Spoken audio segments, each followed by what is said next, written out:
중국이 다급한 조치라. 경제 붕괴 곧 옵니다. 이 말이 여러분 사실일까요?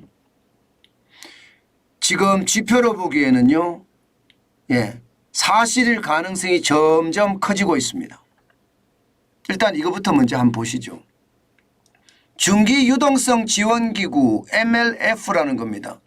금리를 인하했습니다. 마이너스 0.5% 인하했습니다. 금리 인하하는 것은 돈을 푼다는 이야기죠. 기존에 말입니다. 2.65%에서 2.5%로 인하했어요. 이렇게 되면 시장에다가 적어도 111조 정도를 뿌린다는 이야기입니다. 중기 유동성 지원 창구의 금리는 일반적으로 1년 만기 주택담보대출의 기준금리가 되는 거거든요. 이것을 내렸다는 것은요.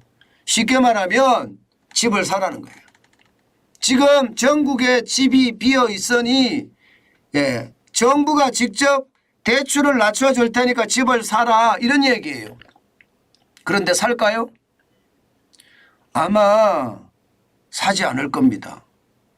왜 사지 않을 거냐? 기본적으로요. 정부가 주택이 떨어졌다는 가격은 6%에서 7% 정도 됩니다. 그런데 현장에 가보면 이게 시내만 하더라도 20%가 떨어지고요. 시 외곽으로 가면 40%, 50% 떨어졌다는 거예요. 그러니까 사고 싶어하는 매수자 입장에서도요. 정부의 통계가 너무 다른데 시장은 더 많이 떨어지겠는걸 이렇게 생각할 수밖에 없거든요.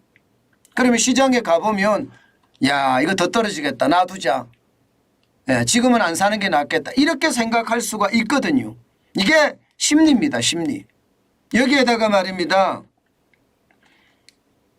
비구입 위반 같은 경우는요. 공사 건설 현장 앞에 농성하는 천막이 나오기 시작했습니다. 내 돈 돌려달라고. 아니 건설을 하고 있는 아파트 건설을 하고 있는 그 앞에 농성 천막이 생겨서 내 돈 돌려줘 이렇게 이야기한다는 것은 마치 말입니다. IMF 외환위기 때 우리를 굉장히 많이 닮았죠. 지금 그렇게 가고 있다는 이야기입니다. 지금 그렇게 가고 있다는 이야기예요. 게다가 실제로 말입니다. 금융위기는 이미 터졌잖아요. 중농신탁의 어떤 신탁을 이제 더 이상 지급하지 않는다. 지급 중단을 했죠. 여기다가 중저그룹이라는 어마어마한 미국의 블랙스톤이라고 사모펀드가 있습니다. 이게 미국에서 가장 큰 사모펀드입니다. 중저그룹이 그 정도 됩니다. 중국에서 한 3위 정도 되는 금융그룹이긴 한데 어마어마한 그룹의 유동성 위기까지 터진 상태입니다. 다시 말해서 금융위기가 터졌다는 거죠. 이런 상태에서 경제 붕괴로 안 넘어가겠느냐. 정부는 막아보려고 하지만 심리가 무너졌기 때문에 경제 붕괴로 갈 수 있다. 이런 얘기예요. 게다가 말입니다. 아마 지금 이 부채 감당 안 될 겁니다. 지금 부채를 보면 말입니다. 50대 개발업체만 하더라도 20조 위안이거든요. 우리 돈으로 3,676조예요. 전체 부동산 기업은 100조 위안입니다. 그러면 일경 8,380조입니다. 이게 쉽게 감당이 될 수 있는 수준이 아니라는 거죠. 단순하게 말입니다. 0.15% 내려서 111조 뿌렸다고 이게 해결될 문제는 아닙니다. 게다가 말입니다. 오늘은 아마도 이게 1년 만기 신규 대출이라고 하는 대출 우대금리 LPR도 내릴 것으로 보입니다. 이것도 0.15% 내리겠죠. 지금 3.55%인 것을 3.40%로 내리지 않을까 하는 게 시장의 예측입니다. 그렇다고 하더라도요. 이렇게 내려서는 시장을 제대로 통제하지 못한다. 중국은 다급하다고 이야기를 하지만 실질적으로 금리 인하를 하는 것을 보면 찔끔찔끔이에요. 쉽게 못 내리고 있어요. 저는 여기에서 말입니다. 붕괴가 올 수밖에 없다고 본 거예요. 왜냐하면 말입니다. 부채도 엄청나게 많지만 제일 심각한 것은요. 경제 주체들의 부채가 만만치 않습니다. 특히 기업의 부채 보세요. 167%입니다. 167%라는 것은 GDP 대비라는 뜻이겠죠. GDP는 한 나라의 국민이 생산하는 총액을 GDP라고 해요.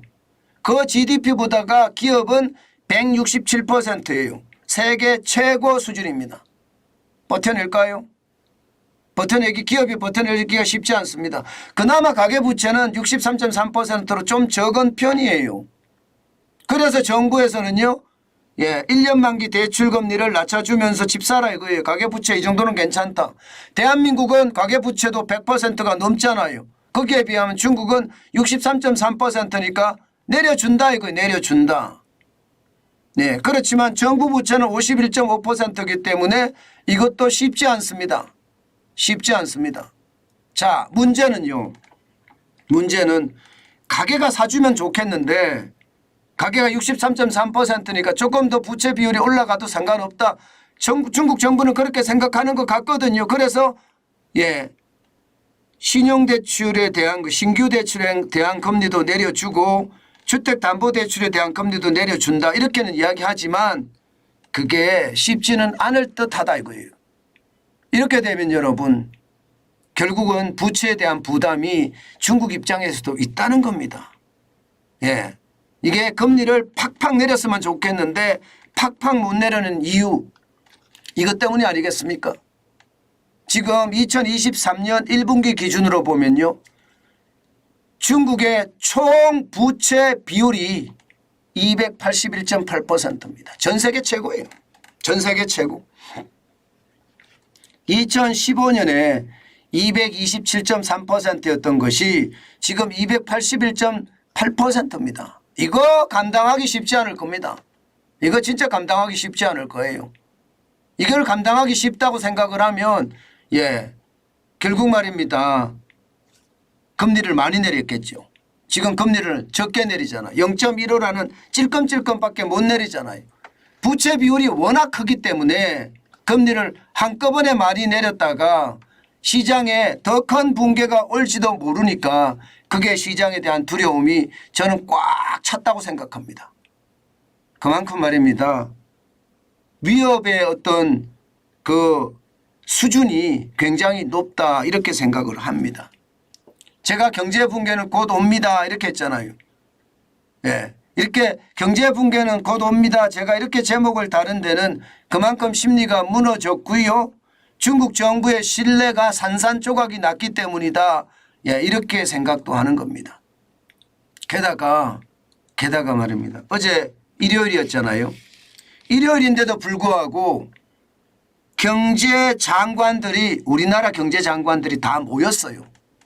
그래서 중국에 대한 상황 대책반을 만들었습니다. 이게 정부에서도 중국의 상황이 심상치 않다 이렇게 느끼고 있는 겁니다. 그만큼 말입니다. 상황이 어디로 전개될지 지금 어느 누구도 알지 못한다예요. 중국이 그동안 좋은 통계들을 계속해서 발표를 해왔다면 아마 중국이 어디로 갈지 이해는 할 수 있겠는데요. 이게 지표가 들쭉날쭉 발표를 한 바람에 심지어는 말입니다. 7월에 청년 실업률은 발표조차 안 하기로 했다고 합니다. 워낙 어렵기 때문이겠죠. 이렇게 되면 여러분 시장에 제가 봐서는 굉장한 충격이 올 수도 있다 이렇게 생각을 합니다. 그만큼 중국에 대한 것은요. 시시각각 하루하루 달라지기는 하는데 좋아지는 지표가 없다. 여러분들이 조심할 수밖에 없다. 그렇지 않으면 자칫 중국이 붕괴될 때 내 자산도 붕괴되는 것 아닐까. 뭐 그런 생각도 충분히 할 수 있습니다. 그만큼 말입니다. 여러분 진짜 조심하시라는 뜻이에요. 이게 단순하게 보고 말입니다. 시장을 접근하면 시장은요. 그야말로 덤탱이를 씌웁니다. 시장이라는 것이 내 편을 들어줄 때가 있기는 하죠. 그러나 늘 내 편을 들어주지는 않는다는 것, 그것도 우연히 들어줄 수는 있지만 일반적으로는 내 편을 들어주지 않는다는 것 반드시 아셔야 되고요. 시장이 내 편을 들어주게끔 할라 치면 말입니다. 제일 중요한 것이 제일 중요한 것이 저는 그렇게 생각해요. 제일 중요한 것이 시장을 경계감을 가지고 지속적으로 쳐다보는 겁니다. 이것은 말입니다. 시장이 내 편이 될 수 있는 길이 많이 열린다 이렇게 생각을 하거든요. 그렇기 때문에 여러분 시장을 너무 가볍게 보지 말았으면 지금은 진짜 좋겠어요. 자칫 잘못하면 있는 살림 없는 살림 누구 말 맞다나 퇴직금 다 날린단 말이 현실이 될 가능성 굉장히 높아집니다. 아셨죠 여러분? 시장이라는 게 그렇습니다. 시장이라는 게 언제든 터지는 게 시장인데 그 시장에선 그만큼 큰 말입니다. 악재가 터지고 있는데 우리가 너무 쉽게 생각하는 경향이 강합니다. 게다가 비투가 지금 엄청나잖아요. 제발 조심하셨으면 좋겠습니다. 그래야만 위기를 저는 쉽게 극복할 수 있을 거라고 생각합니다. 그만큼 요즘은 굉장히 위험하다는 이야기입니다. 조심하고 또 조심하는 거 잊지 마시고요.